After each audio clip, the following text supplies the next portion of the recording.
আসসালামু আলাইকুম ওরহমতুল্লাহি ওবারাকাতুহ। প্রিয় দর্শক, শুভেচ্ছা নিন। আশা করি ভালো আছেন।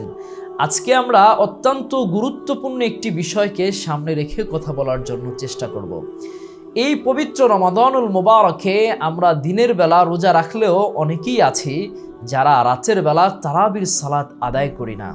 দেখুন, রাতের বেলা তারাবির সালাত আদায় করা এটি এতটাই গুরুত্বপূর্ণ এবং ফজিলতপূর্ণ ইবাদা যা জানলে আপনি অবাক হয়ে যাবেন। এই মর্মে সহিহ আল বুখারীতে একটি হাদিস বর্ণিত হয়েছে। রাসূল সাল্লাল্লাহু আলাইহি ওয়া আলিহি ওয়াসাল্লাম ইরশাদ করেছেন, মান কামা রমাদান ঈমানান ওয়া ইহতিসাবান গুফিরা লাহু মা তাকদ্দামা মিন যামবিহি। যে ব্যক্তি পরিপূর্ণ ঈমানের সাথে সওয়াব লাভের প্রত্যাশায় পবিত্র রমাদানে রাতের বেলা তারাবির সালাত আদায় করবে, আল্লাহ তাআলা তার অতীত জীবনের সগীরা গুনাহগুলো মাফ করে দিবেন। সুবহানাল্লাহ। প্রিয় দর্শক, ফরজ সালাতের পরে সর্বোত্তম সালাত হচ্ছে রাতের সালাত তথা তারাবির সালাত। সুবহানাল্লাহ।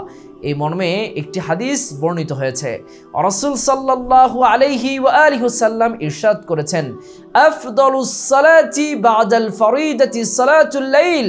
ফরজ সালাতের পরে সর্বোত্তম সালাত হচ্ছে রাতের সালাত তথা তারাবির সালাত। তাই আসুন এখন থেকেই রাতের বেলা প্রতিদিন তারাবির সালাত আদায় করার জন্য চেষ্টা করুন এবং অপরকে তারাবির সালাত আদায় করার জন্য উৎসাহ প্রদান করুন। এই প্রত্যাশায় বিদায় নিচ্ছি। ওয়াসসালামু আলাইকুম ওয়া রাহমাতুল্লাহি ওয়া বারাকাতুহু।